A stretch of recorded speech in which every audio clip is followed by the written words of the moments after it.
900,000 people are affected by blood clots each year, claiming 100,000 lives. Ranking as a leading cause of preventable hospital deaths in the U.S. during Blood Clot Awareness Month, Dr. Glenn Van Otteren with Corwell Health is here to talk more about blood clots and the problems they can cause. Thank you for being here with us, Doc. So first, just talk about what is a blood clot and what does it do? Sure, well, I appreciate you having me.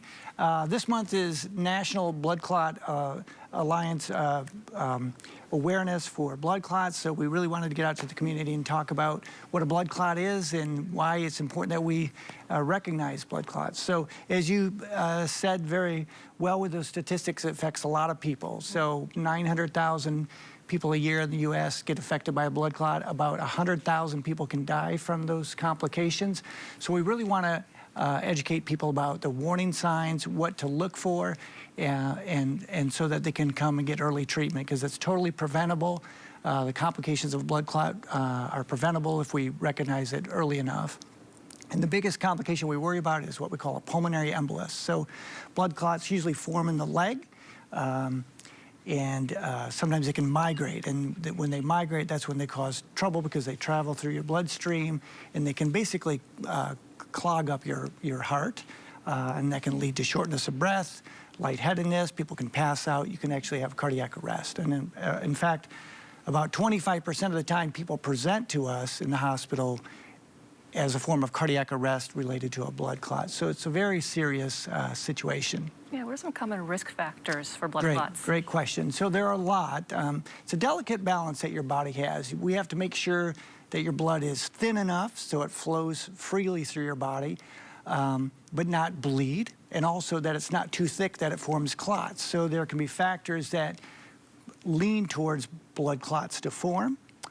Most commonly, that's some sort of injury, trauma to typically a leg. Sometimes it's surgery. Sometimes it's immobility. Other factors such as cancer, being overweight, being a smoker, taking estrogen supplements, all those can interfere with that delicate balance, leading to blood clot formation. You do have a blood clot. What are the symptoms? So in the leg, we call that a DVT. And it's typically pain, swelling, warmth, or discoloration of the skin. And then when it migrates, we call that a pulmonary embolism. And that's usually shortness of breath, chest pain, and sometimes that pain's worse when you go to take a deep breath. It can lead to a cough, and sometimes you can cough up blood. And then, like I said, it can cause people to be lightheaded or actually pass out.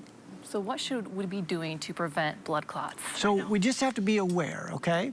And one of the things is family history. It's good to know your family history, because those factors that lead someone to be more likely to clot over someone else can be genetically related. So if you have parents, grandparents that have a strong family history of venous blood clots, that's something to be aware of.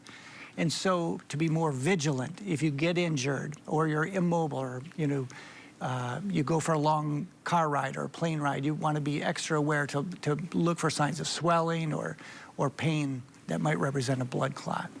What's the #1 takeaway you want people watching right now to take away from today about blood clots? Yeah, it's just very important. Be vigilant.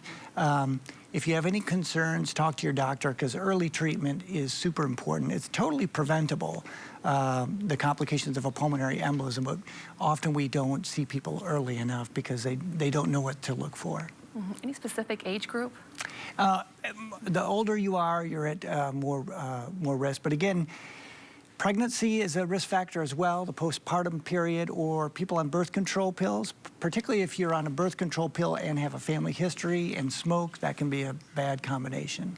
And I also told real quickly, Doc, the NBCA has recognized Corwell Health programs. Yes. Can you talk more about that and the importance of that? So the National Blood Clot Alliance is a nationwide program that's mission is to educate the nation on pulmonary embolism and blood clots.